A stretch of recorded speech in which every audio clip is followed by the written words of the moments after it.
Introduction: Was Socialism a Mistake? This book argues that our civilization depends not only for its origin but also for its preservation on what can be precisely described only as the extended order of human cooperation, an order more commonly is somewhat misleadingly known as capitalism. To understand our civilization, one must appreciate that the extended order resulted not from human design or intention, but spontaneously it arose from unintentionally conforming to certain traditional and largely moral practices, many of which men tend to dislike, whose significance they usually fail to understand, whose validity they cannot prove, and which have nonetheless fairly rapidly spread by means of an evolutionary selection, the comparative increase of population and wealth of those groups that happen to follow them. The unwitting, reluctant, even painful adoption of these practices kept these groups together, increased their access to valuable information of all sorts, and enabled them to be fruitful and multiply, and replenish the earth and subdue it. Genesis 1:28. This process is perhaps the least appreciated facet of human evolution. Socialists take a different view of these matters. They not only differ in their conclusions, they see the facts differently. That socialists are wrong about the facts is crucial to my argument, as it will unfold in the pages that follow. I am prepared to admit that if socialist analyses of the operation of the existing economic order and of possible alternatives were factually correct, we might be obliged to ensure that the distribution of incomes conform to certain moral principles, and that this distribution might be possible only by giving a central authority the power to direct the use of available resources, and might presuppose the abolition of individual ownership of means of production. If it were, for instance, true that central direction of the means of production could affect a collective product of at least the same magnitude as that which we now produce, it would indeed prove a grave moral problem how this could be done justly. This, however, is not the position in which we find ourselves, for there is no known way, other than by the distribution of products in a competitive market, to inform individuals in what direction their several efforts must aim so as to contribute as much as possible to the total product.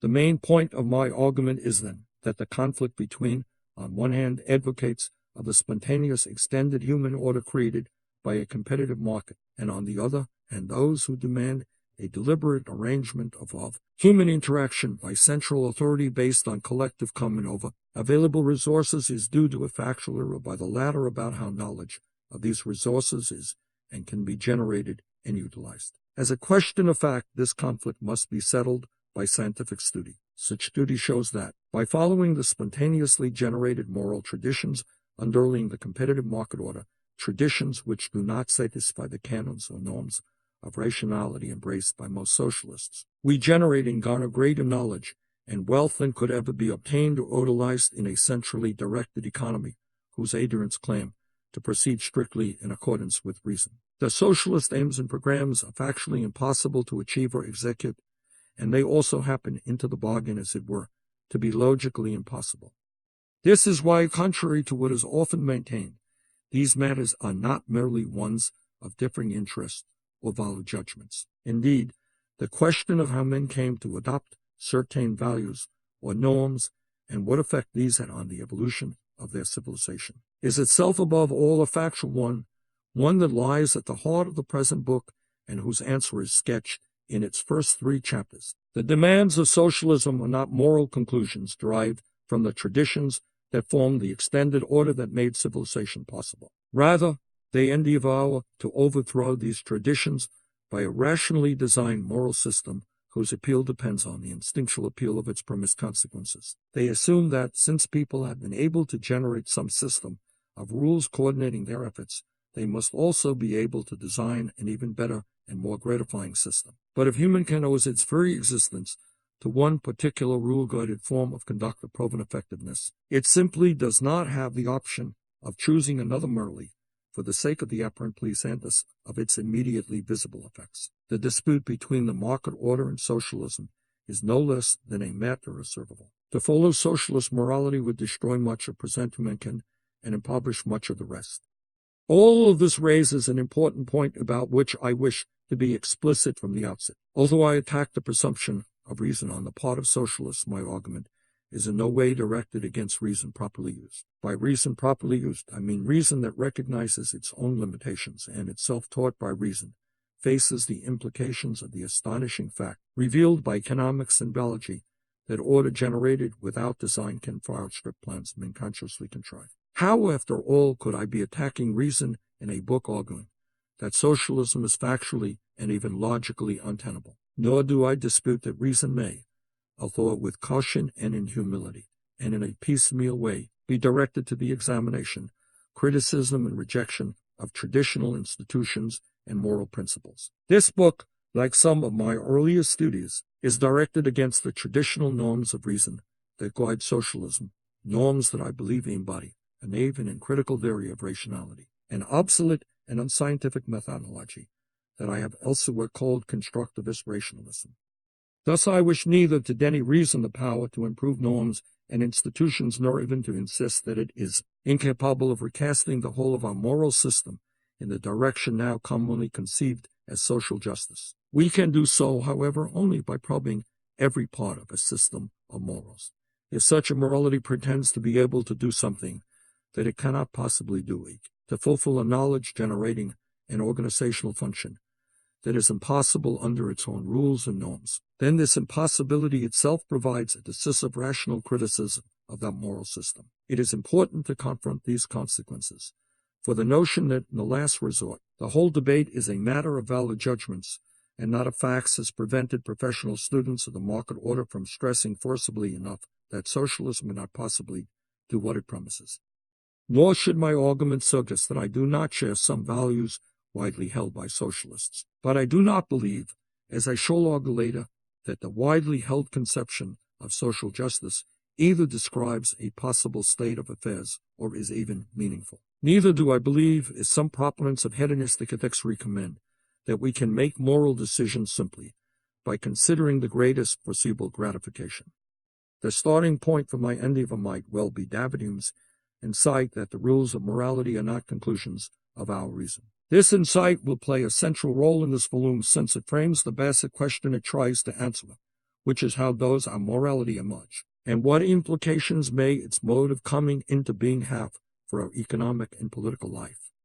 The contention that we are constrained to preserve capitalism because of its superior capacity to utilize dispersed knowledge raises the question of how we came to acquire such an irreplaceable economic order, especially in view of my claim that powerful instinctual and rationalistic impulses rebel against the morals and institutions that capitalism requires.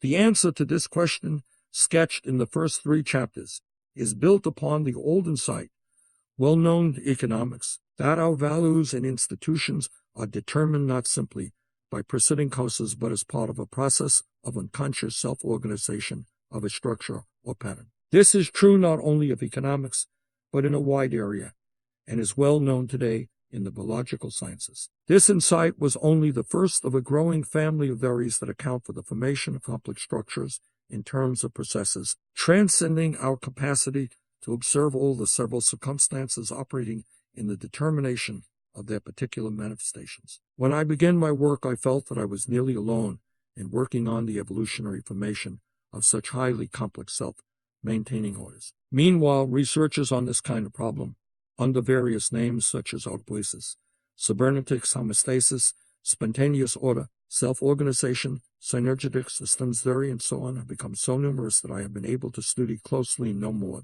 than a few of them. This book thus becomes a tributary of a growing stream apparently leading to the gradual development of an evolutionary, but certainly not simply Newtonian, ethics parallel and supplementary to, yet quite distinct from, the already well-advanced development of evolutionary epistemology.